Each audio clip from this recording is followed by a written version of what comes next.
l'amener condamne actuellement pour le droit à la mort dans la dignité, avec le combat pour le droit à l'avortement. C'est vraiment, c'est exactement les mêmes choses qui nous sont posées, et en fait, nous, ce qu'on réclame finalement, c'est le droit à disposer de notre corps. Oui, mais Françoise, on peut aller plus loin. Nous avons une adhérente qui nous a dit l'autre jour, lors d'une réunion mensuelle, elle a dit, on a droit à l'avortement, on est même remboursé pour ça, le bébé, il n'a rien demandé, bon, enfin le bébé ou le fœtus, on va dire le fœtus, c'est pas un bébé, mais le fœtus, il n'a rien demandé, et moi, si je veux mourir, j'ai pas le droit. Si je veux mourir, je n'engage que moi, et je n'ai pas le droit. Voilà. Donc, oui, c'est même quelque part à la oui.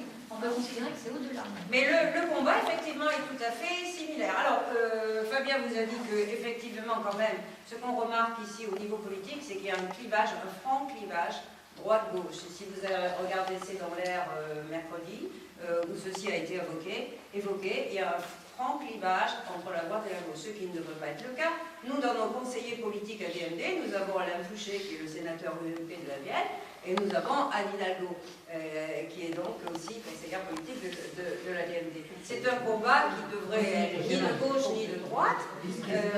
Si M. Sarkozy, en janvier l'année dernière, 2011, n'avait pas donné, au dernier moment, par l'intermédiaire de Fillon, n'avait pas donné ordre à l'UMP de voter comme un seul homme contre la loi, je suis sûre qu'elle serait passée.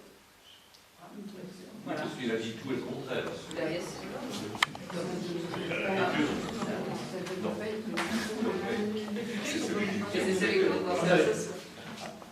Alors, il y a une chose que je voudrais ajouter aussi, pardonnez-moi, je crois qu'à la DMD, les femmes sont plus nombreuses que les hommes. Oui, hein. oui.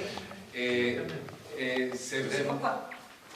Ben, vous donnez la vie, et je pense qu'il y a ça, et vous êtes... le fait que vous donniez la vie, je ne pense pas que vous soyez... voilà, que vous êtes lucide devant la souffrance. Et où doit s'arrêter la vie? C'est peut-être pour ça que vous êtes beaucoup plus sensible que... Non, mais la vraie raison, Fabien, c'est qu'effectivement, sur la DMD, il y a 75% de femmes. Il se trouve effectivement que ce sont quand même les femmes, le plus souvent, qui sont les accompagnantes de proches jusqu'à la fin de vie, donc leurs parents, leurs enfants, malheureusement aussi des fois. Et donc c'est vrai que c'est souvent vers la femme, sur la femme que retombe. Bon, alors ceci dit, l'espérance de vie elle est de 78 ans pour les hommes, 76,8 pour les hommes et 83,9 pour les femmes. Ce qui veut dire que les femmes aussi perdent leur mari. Ah bon? Donc elles accompagnent le mari. Après, la pauvre dame, elle se retrouve souvent toute seule à courir dans un hôpital. Oui, non, mais il y a aussi le fait que là, quand on visite, moi j'ai visité pendant très longtemps les prisons et les hôpitaux, et la plupart du temps, qui voit-on? Ce sont principalement des femmes. Les hommes viennent un peu au début, mais ils sont beaucoup plus fragiles devant la souffrance et fuient. Et quand il s'agit d'accompagner leurs malades très proches, leur épouse ou leur enfant, c'est surtout les femmes, en général, à part exception, que l'on voit majoritairement les femmes. Et dans les visites des prisons, pour ce qui est des membres de la famille très proche, des enfants, etc., c'est souvent les mères qui sont là. Les pères viennent, mais en beaucoup moins grand nombre et moins longtemps. Et pour nous qui sommes des anciens enseignants, c'est vrai que c'est comme dans les conseils de classe, moi surtout. Bon, quand vous en aurez fini de taper sur les... sur les hommes. Alors, donc, on va entrer dans le vif du sujet. Alors, c'est des reçus, ça. Oui, t'as raison. Non, ce sont des faits constatés. T'as raison, c'est longtemps. Alors, donc on va essayer d'aller vite, puisque Jean-Paul m'a demandé vite, on va essayer d'aller vite, et donc après, comme ça, vous aurez le temps pour réagir.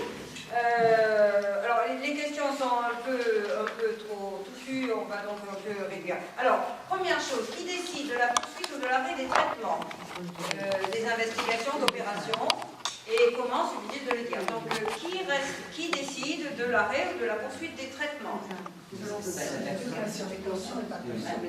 Alors là, on est dans le cas où on est conscient. Attention, on est dans le cas où on est conscient. On ne s'occupe pas de l'invention pour l'instant. Alors, effectivement, c'est vous qui êtes libre et responsable de votre fin de vie. Dans la loi Leonetti, on est bien sûr d'être responsable de sa vie. Loi Leonetti, 22 avril 2005, révisé en 2008, qui a été évalué par celui qui l'a faite. Et bien sûr, comme c'est lui qui a évalué, comme si on demandait à un enseignant d'évaluer son cours, évidemment, il a trouvé que c'était très bien cette loi, que c'était parfait. Donc voilà. Alors, sur la loi Leonetti, il y a ce qui est écrit, il y a ce qui est dit, et il y a ce qui se fait, ou ne se fait pas, malheureusement. Donc vous êtes libre et responsable de votre fin de vie, donc vous pouvez accepter, refuser tout traitement, toute investigation supplémentaire, toute opération proposée. Alors, comment ça se passe si vous refusez un traitement ou une opération? Alors, vous pouvez signer une décharge, effectivement, mais il y a d'abord une intervention du médecin. Le médecin essaye de vous convaincre d'accepter le traitement. Alors, évidemment, si en cas de refus qui met votre vie en danger, le médecin, il doit faire son possible pour vous convaincre d'accepter le traitement qu'il vous propose. Et il peut appeler un collègue pour vous convaincre. Donc sinon, si vous persistez, il inscrit votre refus dans le dossier médical. C'est quand vous devez avoir le permis. C'est pas toujours facile quand on est en état de faiblesse. Alors, comment être bien sûr que le médecin vous a dit tout ce qu'il sait de votre état de santé et donner toutes les informations nécessaires à votre choix? Alors, comment être sûr? Ça, je crois que c'est difficile. Ouais. Alors, en fait, c'est difficile d'être sûr que le médecin vous a donné, vous a dit tout ce qu'il sait. Mais vous avez un moyen de le savoir. Vous avez un moyen de le savoir. Oui, vous avez droit d'accès à votre dossier médical. Alors parfois, moi j'ai connu des gens qui ont demandé leur dossier médical et on les a laissés traîner pendant 8 jours avant de leur fournir le dossier médical, et encore il faut s'engendarmer parfois pour obtenir le dossier médical. Mais normalement, vous avez donc accès à votre dossier médical. Et il faut insister, si on ne vous le donne pas, il faut insister. Oui, il faut le dire. Voilà. Donc, vous avez, effectivement, pouvez-vous demander un autre avis médical? Oui, tout à fait.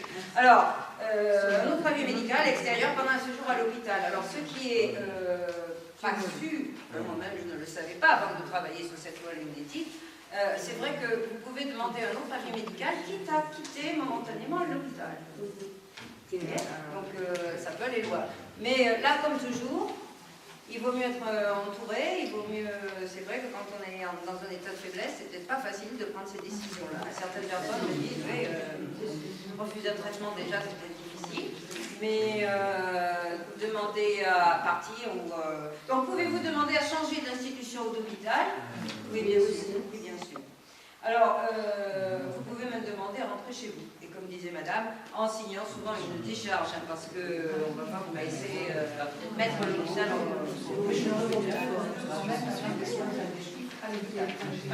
à la maison. Oui, à la maison.